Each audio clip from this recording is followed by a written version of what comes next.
एक भारतीय मूल की एंग्लो एशियन अभिनेत्री जो हॉलीवुड की स्टार बन गई और वो हॉलीवुड की क्लासिक फिल्मों में शुमार वुदरंग हाइट्स की लीड अभिनेत्री के तौर पर दुनिया भर में खूब पसंद की गई। वह दक्षिण एशियाई मूल की पहली एक्टर थी जिन्हें ऑस्कर के लिए नामांकित किया गया था। हालांकि यह एक्ट्रेस ताउम्र अपनी पहचान छुपाती रही और खुद को पाश्चात्य और गोरी बताती रही। भारत में जन्मी इस मशहूर हॉलीवुड एक्ट्रेस ने आखिर क्यों अपनी पहचान छुपाई और इस राज को अपने सीने में दबाए इस दुनिया से चली गई, बताएंगे इस एक्ट्रेस के जीवन से जुड़े कई और भी राज। आप बने रहिए हमारे साथ। यकीनन हम बात कर रहे हैं हॉलीवुड की मशहूर एक्ट्रेस मर्ले ओबेरॉन की। कम ही लोगों को पता होगा कि वह एंग्लो इंडियन मूल की थी। उनका जन्म 1911 में मुंबई में हुआ था, लेकिन हॉलीवुड के अपने सुनहरे दौर में कभी उन्होंने अपनी पृष्ठभूमि को जगजाहिर नहीं होने दिया। वह खुद को गोरी ही बताती रहीं। तभी एक अमेरिकी लेखक मयूख सेन ने 2009 में यह गौर किया कि ओबेरॉन दक्षिण एशियाई मूल की पहली एक्टर थी जिन्हें ऑस्कर के लिए नामांकित किया गया था। तब मयूख सेन ने उनके अतीत के बारे में रिसर्च किया। बाद में उन्होंने कहा कि कई बार आप विपरीत परिस्थितियों और शत्रुता भरे माहौल में अपना अस्तित्व बचाने के लिए अपनी पहचान का कुछ हिस्सा छिपा लेते हैं, क्योंकि लोग आपको उस पहचान के साथ स्वीकार नहीं करते। मयूख सेन अब दक्षिण एशियाई नजरिए से ओबेरॉन की कहानी को दुनिया के सामने लाने के लिए उनकी जीवनी पर काम कर रहे हैं। मर्ले ओबेरॉन का जन्म एस्ले मर्ले ओबेरॉन थॉमसन के तौर पर बंबई में 1911 में हुआ था। उनकी मां सिंहली श्रीलंका की और माओरी, जो कि मूल रूप से न्यूजीलैंड का समुदाय है, की थी, जबकि उनके पिता ब्रिटिशर्स थे।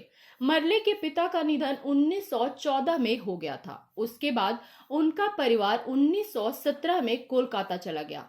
कलकत्ता एमेच्योर थिएटेरिकल सोसाइटी से 1920 के आसपास उन्होंने एक्टिंग सीखा।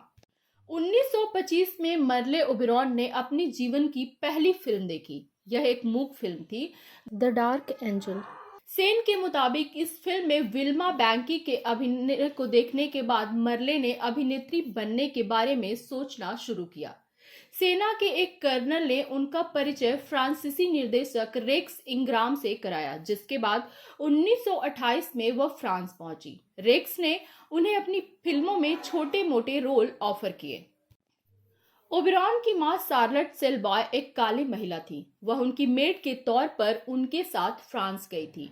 2014 में बनी एक documentary the trouble with Merle से पता चलता है कि सेलबॉय उनकी मां नहीं थी, बल्कि उनकी नानी मां थी। सेलबॉय की बेटी कॉन्स्टेंस ने ओबेरॉन को टीनेज में जन्म दिया था। सेलबॉय ने दोनों को कुछ सालों तक बहन के रूप में पाला पोसा था। मर्ले को पहली बड़ी फिल्म सर एलेक्जेंडर कोर्डा ने दी। बाद में कोर्डा के साथ मर्ले ने शादी कर ली। वह 1933 में प्रदर्शित film the pirates life of Henry six में एन बोलेन के रोल में नजर आईं। कोर्डा की पब्लिसिटी टीम ने मर्ले की पृष्ठभूमि को लेकर नई कहानी बनाई थी। The trouble with Merle documentary की निर्देशिका मारे डिलो फस्की ने अपने नोट्स में लिखा है, मर्ले का जन्मस्थल तस्मानिया बताया गया था, क्योंकि यह अमेरिका और यूरोप से काफी दूर था और मूल रूप से ब्रिटिश का हिस्सा माना जाता था। मर्ले के बारे में यह प्रचारित किया गया था कि वह उच्च वर्ग की लड़की है जिसके पिता की मौत शिकार करते वक्त हो गई थी और उसके बाद वह होबार्ट से भारत आ गई थी। मर्ले ओबेरॉन का नाम जल्द ही तस्मानिया तक पहुंच गया और उनके करियर के आखिरी तक ऑस्ट्रेलियाई मीडिया उन्हें गर्व के साथ कवर करता रहा। उन्होंने भी कई मौके पर तस्मानिया को अपना होम टाउन बताया था। वह कोलकाता का नाम मुश्किल से लेती थी। हालांकि कलकत्ता में मर्ले के किस्से काफी कहे सुने जाते रहे। वरिष्ठ पत्रकार सुनंदा दत्ता के मुताबिक 1920 और 1930 के दशक में कई अंग्रेजों के मेमोयर में उनका जिक्र आता रहता है। लोग दावा करते थे कि उनका जन्म कलकत्ता में हुआ था। वह टेलीफोन एक्सचेंज में ऑपरेटर थी और उन्होंने फिरपो रेस्तरां में एक कॉन्टेस्ट जीता था। जब मर्ले को हॉलीवुड की फिल्मों में ज्यादा काम मिलने लगा तो वह अमेरिका चली गई। 1935 में उन्हें द डार्क एंजल फिल्म की भूमिका के लिए ऑस्कर पुरस्कार के लिए नामांकित किया गया था। हालांकि बाद में वुदरंग हाइट्स से वह दुनिया भर में मशहूर हो गई। इस फिल्म में वो महान अभिनेता लॉरेंस ओलिवियर के साथ लीड रोल में नजर आई थी। सेन के मुताबिक उन्हें अभिनेत्री विवियन ले की जगह इस फिल्म के लिए चुना गया था। विवियन का जन्म भी भारत में ही हुआ था। सेन के मुताबिक मर्ले बड़ा नाम बन चुकी थी, इसलिए यह रोल उन्हें मिला। न्यूयॉर्क टाइम्स ने अपने समीक्षा में लिखा कि मर्ले ने इस रोल के साथ पूरा न्याय किया था। मयूख सेन के मुताबिक 1930 के आते आते मर्ले हॉलीवुड की बड़ी स्टार बन चुकी थी। उनके अपने करीबी लोगों में उस वक्त मशहूर संगीतकार कोरले पोर्टर और पटकथा लेखक नोएल कोवार्ड शामिल थे।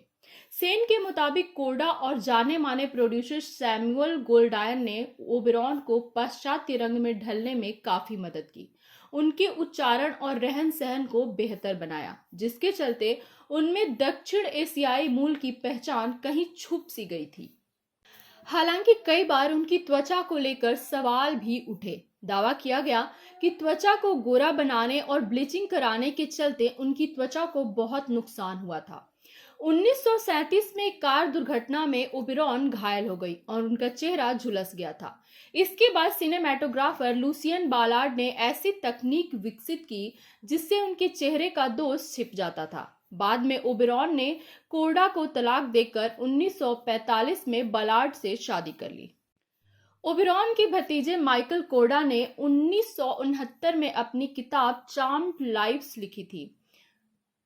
उन्होंने तब दावा किया था कि मर्ले ने उन्हें उनके असली नाम और उनके जन्म स्थल के बारे में लिखने पर मुकदमा करने की धमकी दी थी, लिहाजा उन्होंने वह हिस्सा संस्मरण से हटा दिया था। उन्होंने एक इंटरव्यू में कहा था कि मुझे लगा था कि काफी वक्त बीत चुका है, लेकिन वह अपने अतीत को लेकर तब भी काफी संवेदनशील थी। मर्ले ओबेरॉन 1933 में प्रदर्शित film the private life of Henry VI में एनी बोलेन के रोल में थी। सवालों से बचने के लिए 1965 में मर्ले ने अपना ऑस्ट्रेलियाई दौरा छोटा कर दिया और सार्वजनिक आयोजनों को रद्द कर दिया था, क्योंकि स्थानीय पत्रकार उनसे उनकी पृष्ठभूमि के बारे में सवाल जवाब कर सकते थे।